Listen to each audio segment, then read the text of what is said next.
Don't have any other branch. हमारी कोई अन्य शाखा नहीं है, नकालों से सावधान। हेलो एवरीबॉडी, जय हिंद। कैसे हैं आप लोग? एक बार फिर इतिहास की क्लास को लेकर आपके सामने हाजिर हूँ। कल हमने जो है प्राचीन इतिहास को शुरू किया था लास्ट क्लास में। तो लास्ट क्लास में जहां तक छोड़ा था हमने इतिहास के तीनों काल पढ़ लिए थे, जिसमें नव पाषाण काल, मध्य पाषाण काल और पुरा पाषाण काल, इसके बारे में हम जान गए थे। आज वहीं से कंटिन्यू आगे करते हैं प्राचीन भारत को, यानी प्राचीन इतिहास की क्लास को, और बात करते हैं कि आगे क्या पढ़ना है, उसमें आगे कौन सा चैप्टर रहेगा। तो हमने कल 3 भागों में हमने इसको जान लिया था। प्राचीन काल को नव पाषाण काल तक अंतिम क्लास हुई थी। ये नव पाषाण काल, ये लास्ट हमारी क्लास थी, जो लास्ट क्लास हमने छोड़ी थी। आज वहीं से स्टार्ट करेंगे, आज वहीं से शुरू करेंगे। आगे जहां तक हम कल रुके थे उससे शुरू करेंगे, ठीक है? तो आगे स्टार्ट करते हैं। आज रहेगा हमारे पास आद्य ऐतिहासिक काल, ठीक है? आज रहेगा जो दूसरा काल है आद्य ऐतिहासिक काल। समय सीमा आपको पता है, पहले हम बताए थे। आद्य ऐतिहासिक काल की अगर बात करेंगे 8000 से 4000 बीसी के आसपास इसकी समय सीमा निर्धारित की जाती है, लेकिन फिर भी कई इतिहासकारों में इसकी समय सीमा को लेकर मतभेद है, अलग अलग किताबों में मिलता भी है। तो आदि ऐतिहासिक काल की अगर बात करेंगे तो आदि ऐतिहासिक काल में जो है हमें भावनात्मक लिपि का उल्लेख मिलता है, भावनात्मक लिपि का उल्लेख मिलता है। और उस भावनात्मक लिपि के अंतर्गत भी सिर्फ चित्र लिपि का ही प्रयोग किया गया, यानी चित्र को दिखाकर, चित्रों को जो है अलंकृत कर जो है इस काल के बारे में हमें साक्ष्य या जानकारी प्राप्त होती है। इस काल की अगर बात करें तो ये देश की सबसे पुरानी सभ्यता का इस काल में उल्लेख मिलता है, ठीक है ना? यानी उत्तर भारत की एक सभ्यता है, जिस सभ्यता का हमें आद्य ऐतिहासिक काल में जो है साक्ष्य मिलते हैं, जानकारी प्राप्त होती है। क्लियर बात? उस सभ्यता को हम सिंधु घाटी सभ्यता या सैंधव सभ्यता या कांस्य युगीन सभ्यता या हड़प्पा सभ्यता, अनेक नामों से हम इसको जानते हैं। सिंधु सभ्यता, सिंधु घाटी सभ्यता आपने सुना होगा। क्लियर बात? मेसोपोटामिया की सभ्यता हो गए, ईरान की सभ्यता हो गई, मिस्र की सभ्यता हो गई, ये विश्व की और कुछ सभ्यता है, ठीक है ना? क्लियर बात? तो ईरान की सभ्यता जो मेसोपोटामिया की सभ्यता है और सिंधु घाटी की सभ्यता लगभग समकालीन थी, जिनमें सबसे पुरानी सभ्यता सिंधु घाटी सभ्यता मानी जाती है। अब यहां पर ध्यान से देखेंगे कि इसको कांस्य युगीन सभ्यता नाम दिया गया है, सिंधु घाटी सभ्यता को कांस्य युगीन सभ्यता भी नाम दिया। इस युग के जो लोग थे, इन्होंने कांसे का प्रयोग करना सीख लिया। तांबे के साथ साथ टीन मिलाया जाता था और कांसा बनाया जाता। तो तांबा और टीन जब मिलाकर कांसा बनाया गया तो हम इस युग को, इस सभ्यता को, इस काल को कांस्य युगीन सभ्यता कहते हैं, ठीक है? इतनी बात समझ में? सभ्यता का मतलब होता है कि जब एक विस्तृत क्षेत्र पर, ठीक है ना, एक विस्तृत क्षेत्र पर एक समान संस्कृति का प्रयोग किया जाता है तो इस सभ्यता होती है, ठीक है? तो इस सभ्यता की तिथि को निर्धारित करना भारतीय पुरातात्विक का विवादग्रस्त विषय बना है। भारतीय पुरातात्विक सर्वेक्षण का मुख्यालय कलकत्ता में, भारतीय पुरातात्विक सर्वेक्षण का मुख्यालय कहां है? कलकत्ता। 1905 में लॉर्ड कर्जन के द्वारा जो है, लॉर्ड कर्जन के शासनकाल में लॉर्ड कर्जन ने जो इसकी स्थापना की, भारतीय पुरातात्विक सर्वेक्षण, ठीक है ना? कलकत्ता, कलकत्ता म्यूजियम में जो इसका हेडक्वार्टर। इतनी बात समझ में? आगे बढ़े। किंतु कार्बन डेटिंग के आधार पर, कार्बन डेटिंग के आधार पर, कार्बन डेटिंग एक नवीन विश्लेषण पद्धति है जिसके द्वारा ये पता लगाया जा सकता है कि इसका काल क्या रहा होगा, इसकी समय सीमा क्या है। तो कार्बन डेटिंग यानी C14 के द्वारा इस काल की, सिंधु सभ्यता वाली काल की बात कर रहे हैं, 2500 ईस्वी से ईसा पूर्व से लेकर 1750 ईसा पूर्व तक मानी गई है। तो कार्बन डेटिंग का एक आंकड़ा है कि सिंधु घाटी सभ्यता या कांस्य युगीन सभ्यता की जो समय सीमा है वो है 2500 से लेकर 1750 ईसा पूर्व। ठीक है ना।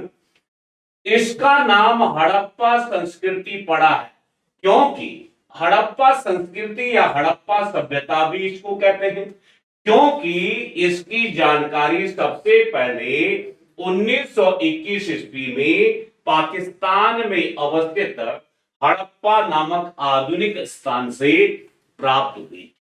यानी हड़प्पा की खोज 1921 में हुई, जो पाकिस्तान का एक शहर है हड़प्पा। ठीक है ना, यह जगह है, स्थान है। क्लियर। भारतीय पुरातात्विक विभाग के महानिदेशक, ठीक है ना, जो चेयरमैन थे, जॉन मार्शल।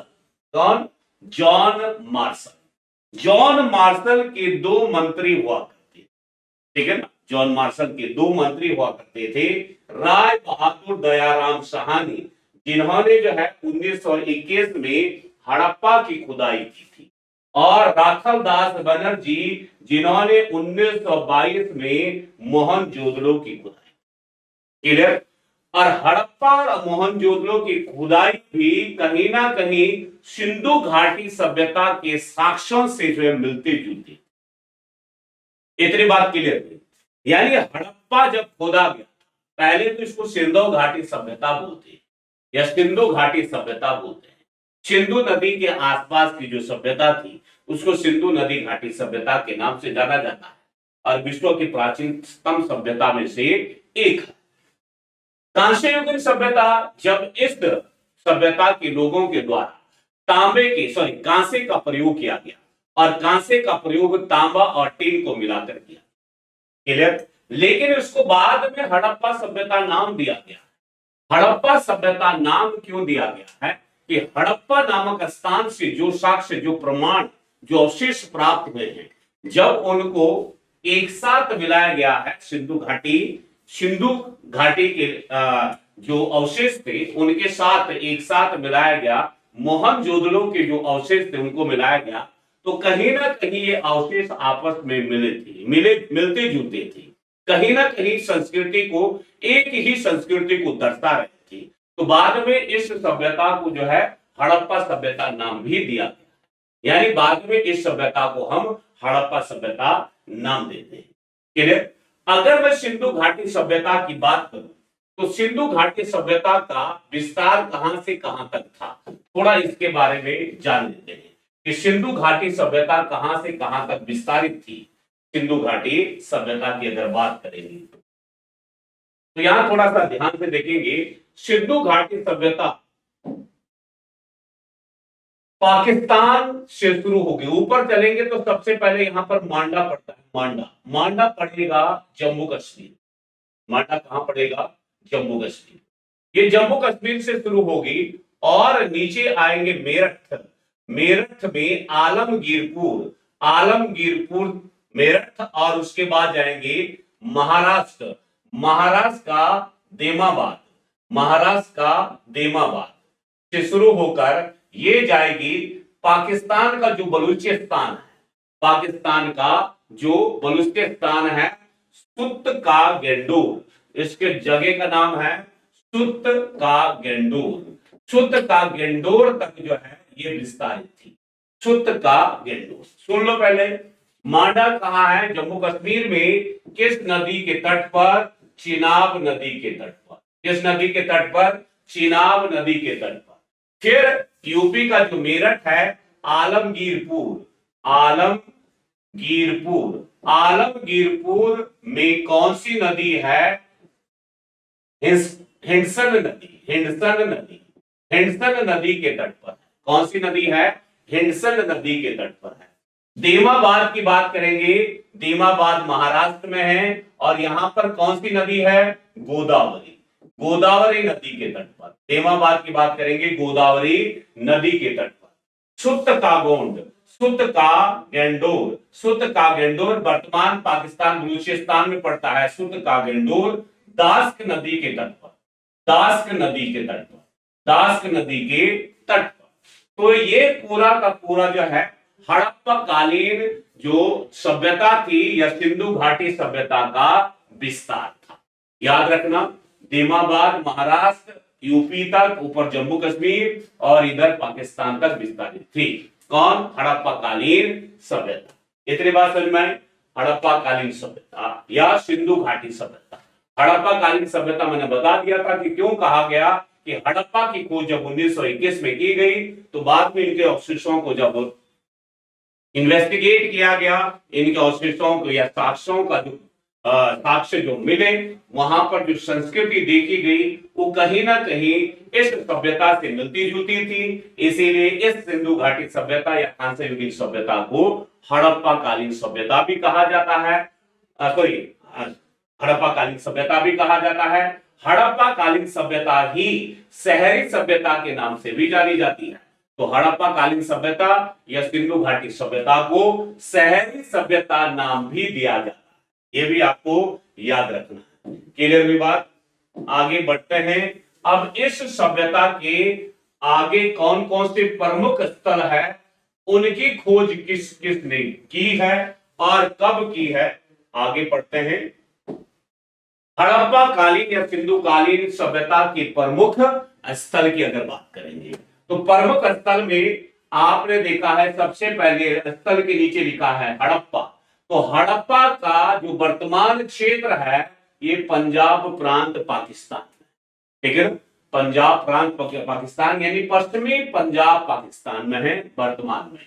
उत्खनन करता यहां से जो खुदाई करने वाले थे वो थे दयाराम साहनी। 1921 ईस्वी में दयाराम साहनी के द्वारा हड़प्पा की खुदाई करवाई गई थी।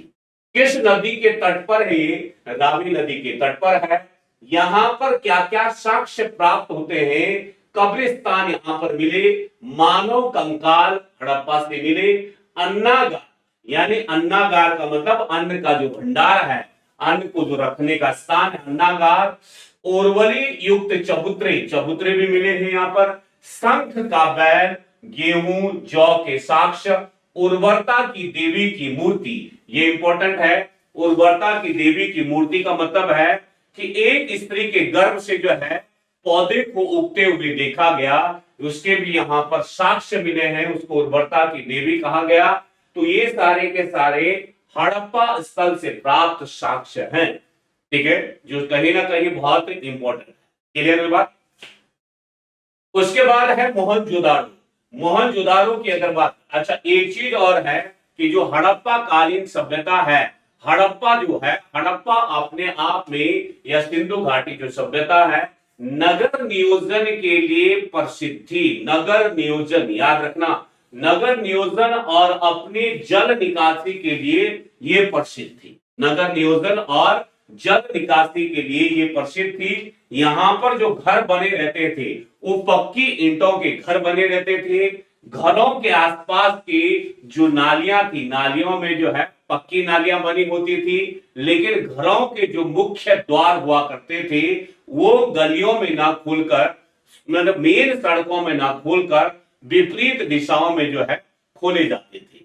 लेकिन उनमें से एक ऐसा घर भी मिला, एक ऐसे घर के प्रमाण भी मिले जिसका द्वार मुख्य सड़क की तरफ हुआ करता था। तो उससे ये अनुमान लगाया जाता था कि कहीं ना कहीं हो सकता है कि ये उस सभ्यता या उस शहर का एक बोल सकते हैं हेड रहा होगा, या प्रधान रहा होगा, या साहूकार रहा होगा, ठीक है ना, या मुखिया रहा होगा, जिसका घर का दरवाजा मुख्य मार्ग की तरफ होता था।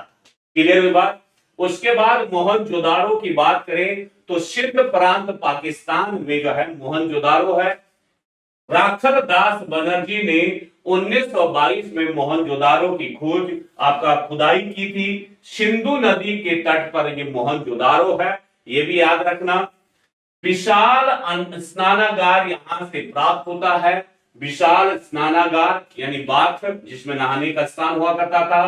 कांस्य से निर्मित नग्न महिला की यहां से मूर्ति मिली, कांस्य से निर्मित।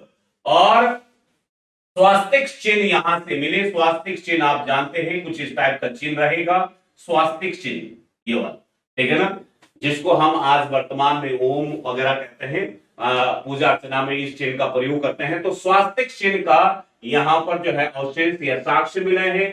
पुरोहित राजा की मूर्ति भी यहां से प्राप्त हुई है, पुरोहित राजा की मूर्ति। क्लियर हुई बात?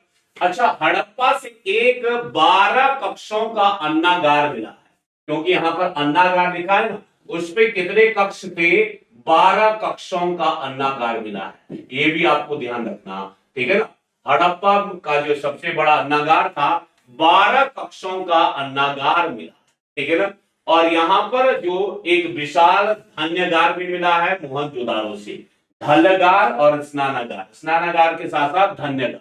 धान्यगार का मतलब होता है जिसमें जो है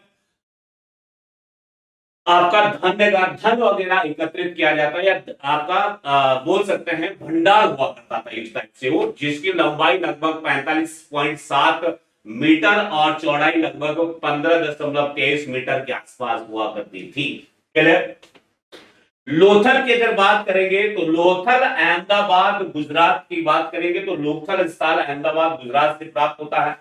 रंगनाथ राव के द्वारा 1955 ईस्वी में इसकी खुदाई करवाई गई थी या खोज की गई थी। भोगवा नदी के तट पर जो है लोथल स्थित है। सिंधु घाटी सभ्यता का एक प्रमुख शहर और एक प्रमुख बंदरगाह हुआ करता था, याद रखना, प्रमुख बंदरगाह भी है लोथल गुजरात में। सिंधु घाटी सभ्यता का एक शहरी बंदरगाह हुआ करता था। फारस की मोहरें एवं मुद्राएं यहां से प्राप्त हुई है। इसका मतलब तो ये हुआ कि यहां सिंधु घाटी के लोग या तो फारस के साथ व्यापार करते थे, फारसी लोगों, ईरानी लोगों के साथ, या फिर ईरानी लोग उस दौरान कहां पहुंचे होंगे? लोथल गुजरात में आए होंगे, यानी इस सभ्यता के अंदर या इस सभ्यता के दौरान भारत में पहुंचे होंगे। क्लियर? उसके बाद घोड़ों की अस्थियां यहां से प्राप्त हुई है। चावल के दाने बहुत इंपॉर्टेंट है, लोथल से प्राप्त हुए हैं। हाथी के दांत, चालाक लोमड़ी का चिन्ह इत्यादि लोथल से प्राप्त हुए हैं। तो चावल के दाने, फारस की मोहरें एवं मुद्राएं आपके लिए महत्वपूर्ण होगी, ये इंपॉर्टेंट है। नेक्स्ट, चनुदड़ो की अगर बात करें, चनुदड़ो जो है सिंध प्रांत पाकिस्तान में स्थित है। एन.जी. मजूमदार के द्वारा इसकी खोज या खुदाई करवाई गई थी 1935 में। सिंधु नदी के तट पर ये स्थित है, ये भी आपको याद रखना। बिल्ली का पीछा करते हुए कुत्ते का चित्र दिखाया गया है चन्हुदड़ो से। ये इंपॉर्टेंट है कि बिल्ली का पीछा करते वक्त किस स्थल से जो है इस साक्ष्य के प्रमाण मिले हैं, ठीक है ना। बिल्ली का पीछे करते हुए एक कुत्ते का चित्र दिखाया गया है। लिपस्टिक एवं चूड़ियां भी यहां से प्राप्त हुई है। गोल ईंटें तथा बेलनाकार मोहरे भी चन्हुदड़ो से जो है प्राप्त हुए। तो ये साक्ष्य आप याद रखेंगे। कालीबंगा जो कि राजस्थान में है, यहां पर अमलानंद घोष के द्वारा 1953 में इसकी खोज या खुदाई करवाई गई थी। ये कालीबंगन या कालीबंगा घग्गर नदी के तट पर स्थित है। जोते हुए खेतों के साक्ष्य कालीबंगा से प्राप्त होते हैं। यहां जोते हुए खेत है, ऊपर चावल के दाने हैं, याद रखना। जोते हुए खेत कालीबंगा, चावल के दाने लोथल गुजरात से। हवन कुंड बहुत इंपॉर्टेंट है, हवन कुंड यहां से मिले हैं। काली मिट्टी की चूड़ियां, ये भी कहीं ना कहीं इंपॉर्टेंट रहेगा। कच्ची ईंटें, ईंटों के बने चबूतरे इत्यादि कालीबंगा से प्राप्त हुए। क्लियर हुई मेरी बात? तो ये कुछ इंपॉर्टेंट स्थल है जो सिंधु घाटी या हड़प्पा सभ्यता के प्रमुख स्थल। एक चीज और है, मोहनजोदाड़ो से एक विशाल स्नानागार प्राप्त हुआ है। विशाल स्नानागार, विशाल जो स्नानागार है ये मोहनजोदाड़ो का सबसे प्रसिद्ध इमारत मानी जाती है। सबसे प्रसिद्ध या विशाल इमारत एक विशाल स्नानागार है जिसकी लंबाई 12 और चौड़ाई 7 मीटर है। कितनी? ये विशाल स्नानागार 12 मीटर लंबा है और 7 मीटर चौड़ा है। 7 मीटर 12/7 का एक विशाल स्नानागार, ठीक है। तो मोहनजोदड़ो की जो है एक प्रसिद्ध इमारत आपसे पूछ सकता है कि प्रसिद्ध इमारत कौन थी, तो एक विशाल स्नानागार थी 12/7 मीटर। क्लियर? इसकी जो लंबाई चौड़ाई। नेक्स्ट आगे बात करते हैं, आगे देखते हैं आगे। नेक्स्ट इसके बाद है अगली बनवाली। अगला जो स्थल है वो है बनवाली। हिसार हरियाणा में स्थित है बनवाली। हिसार हरियाणा में स्थित है। R.S. बिष्ट के द्वारा 1973 में इसकी खोज की गई थी या इसकी खुदाई करवाई गई थी। सरस्वती नदी के तट पर है। जौ के दाने, बैलगाड़ी के पहिए, सरसों का ढेर, बहुत इंपॉर्टेंट है ये, सरसों का ढेर, खिलौने, मिट्टी का हल, ये भी कहीं ना कहीं बहुत इंपॉर्टेंट है, यहां से प्राप्त साक्ष्य। सरसों का ढेर बनवाली से मिला है। मिट्टी का हल, इसका मिट्टी का हल, बैलगाड़ी के पहिए, ये बनवाली से प्राप्त हुए हैं। नेक्स्ट इंपॉर्टेंट रहेगा रोपड़। नेक्स्ट इंपॉर्टेंट है रोपड़। रूपनगर पंजाब में रोपड़ स्थित है। रूपनगर पंजाब में यज्ञदत्त शर्मा के द्वारा 1955 में इसकी खुदाई या खोज करवाई गई थी या खोज की गई थी। सतलज नदी के तट पर है ये रोपड़। यहां से क्या मिलता है आपको? तांबे की कुल्हाड़ी, बहुत इंपॉर्टेंट है, तांबे की कुल्हाड़ी, मनुष्य के साथ कुत्ते को दफनाने का साक्ष्य, बहुत इंपॉर्टेंट है, मनुष्य के साथ कुत्ते को दफनाने के साक्ष्य। मैंने कल भी बताया क्या आपको, मनुष्य के साथ कुत्ते को दफनाने के साक्ष्य मिलते हैं। खेल खड़ी की मोहरें इत्यादि हमें रोपड़ से प्राप्त होती है। क्लियर हुई बात? नेक्स्ट इसके बाद अगला स्थल है रंगपुर। रंगपुर काठियावाड़ गुजरात से प्राप्त हुआ। रंगपुर काठियावाड़ गुजरात का एक प्रमुख स्थल माना जाता है, यानी रंगपुर की खोज गुजरात से हुई है। S.R. राव के द्वारा 1954 में इसकी खोज की गई थी और ये भादर या मादर नदी के तट पर स्थित है। ज्वार बाजरा के साक्ष्य यहां से प्राप्त हुए। 3 संस्कृतियों के अवशेष यहां से प्राप्त हुए। याद रखना, 3 संस्कृतियों के अवशेष मिलते हैं। नालियां, कच्ची ईंटों के दुर्ग यानी किले, धान की भूसी, ठीक है ना, धान की भूसी, ठीक है ना, धान कुटने के बाद जो भूसा बचता है ना, धान की भूसी यहां से प्राप्त हुई है। क्लियर? कहां से? रंगपुर गुजरात।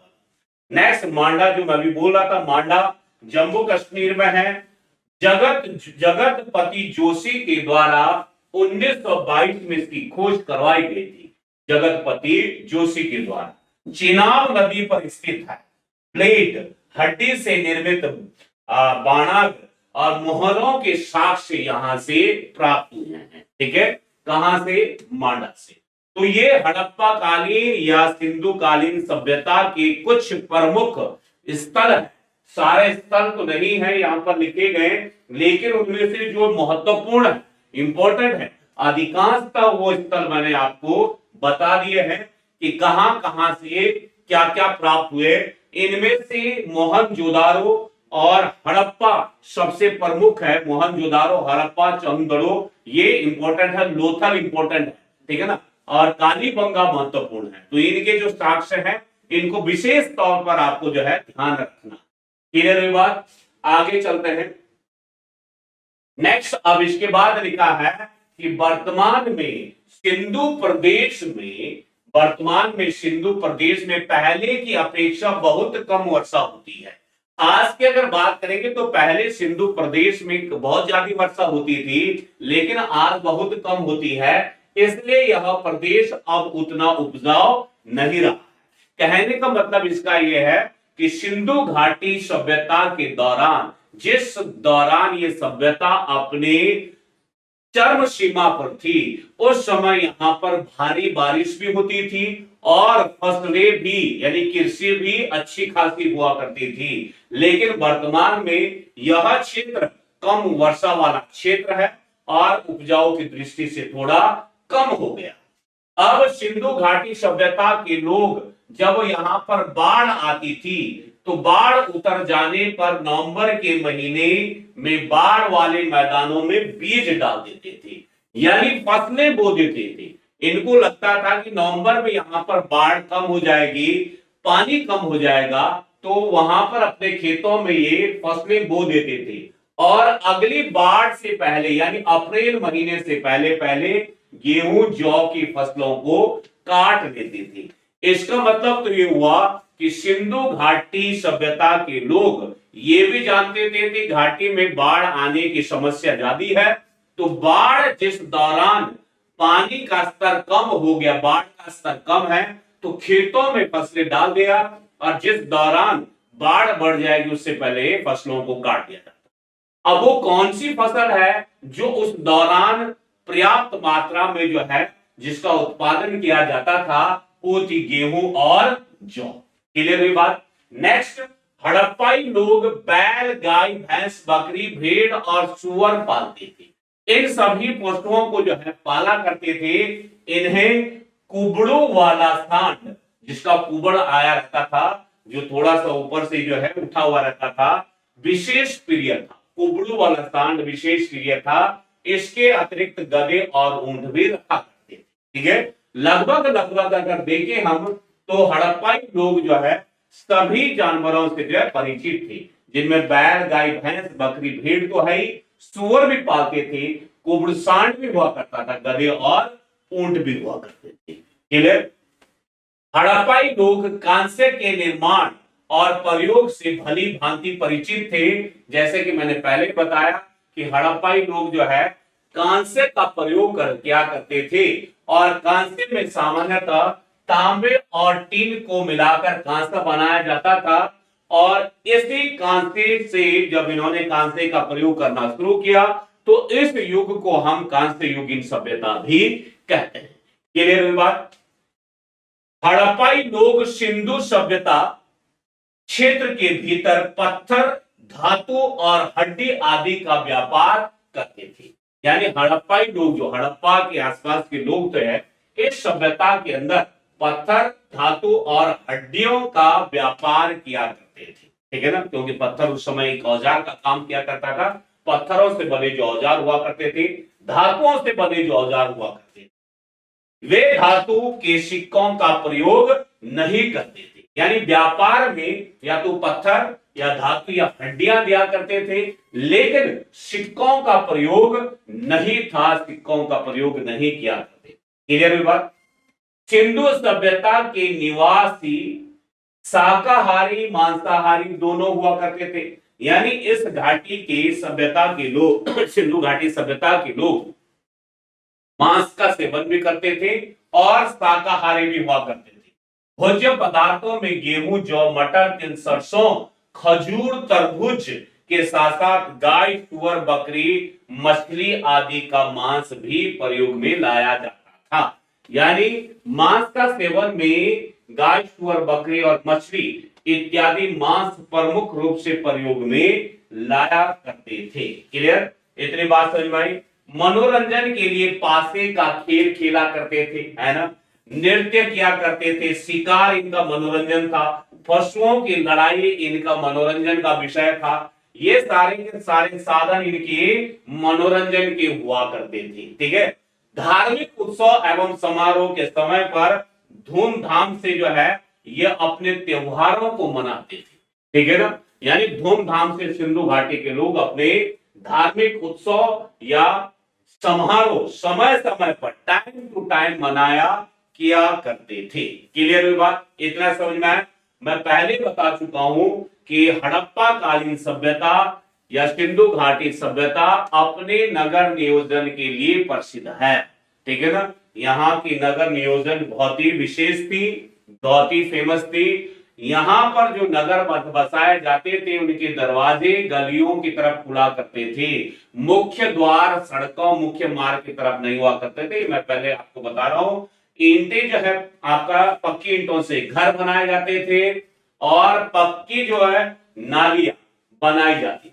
ठीक है ना? नेक्स्ट, समाज की इकाई परंपरागत तौर पर परिवार हुआ करती थी। ठीक है ना? यानी जो इकाई जो यूनिट हुआ करती समाज की उसको परिवार कहा। परिवार से ही शुरुआत होती थी। मातृदेवी बहुत इंपॉर्टेंट है, मातृदेवी की पूजा तथा मोहरों पर अंकित चित्र से यह परिलक्षित होता था कि हड़प्पा समाज संभवतः मातृ सत्तात्मक। कौन सा सत्तात्मक? मातृ सत्ता। एक पितृ सत्तात्मक, पिता पक्ष से पितृ सत्तात्मक, माता पक्ष से मातृ सत्तात्मक। ठीक है ना? यानी मातृ देवी की पूजा किया करते थे। ठीक है ना? महिला देवी की अगर बात करेंगे तो मातृ देवी है, और पुरुष देवी की अगर बात करेंगे तो भगवान शिव की पूजा करें। मोहर पर चित्रित देवता को पशुपति महादेव कहा गया। क्या कहा गया है? पशुपति महादेव। ठीक है? सिंधु सभ्यता में लिंग पूजा का प्रचलन भी मिलता है, और आज हम लिंग पूजा का मतलब है हर हर महादेव। क्लियर हुई बात? तो लिंग पूजा का प्रचलन भी मिलता है, जो कालांतर में कौन? शिव की पूजा से गहन रूप से जुड़ी हुई है। ये जो लिंग पूजा का प्रचलन है वर्तमान में शिव की पूजा से इसका संबंध है। इसका मतलब है कि सिंधु घाटी सभ्यता के लोग पुरुष देव पर शिव की आराधना अर्चना करते थे, और महिला देवी की अगर बात करेंगे तो मातृ देवी जो है प्रमुख हुआ करती। Clear?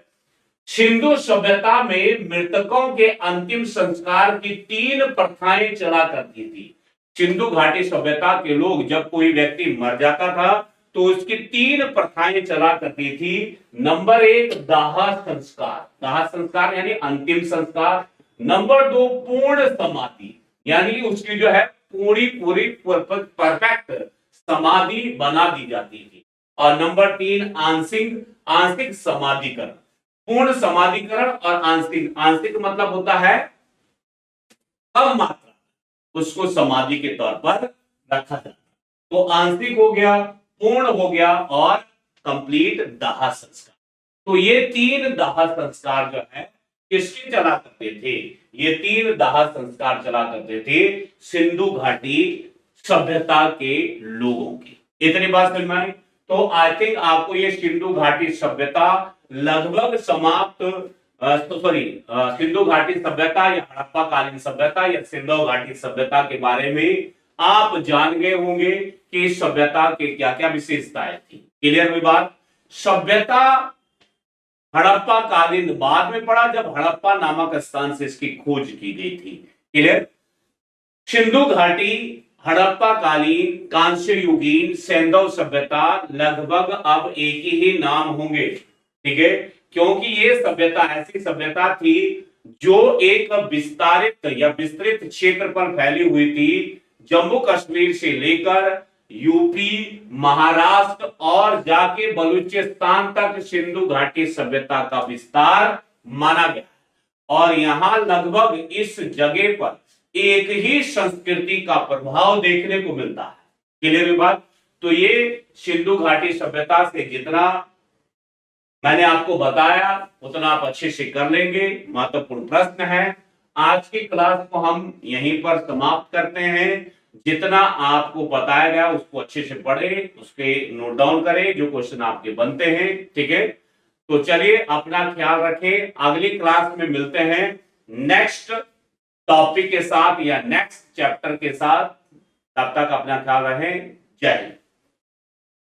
Kindly subscribe D-Day YouTube channel and don't forget to press bell icon.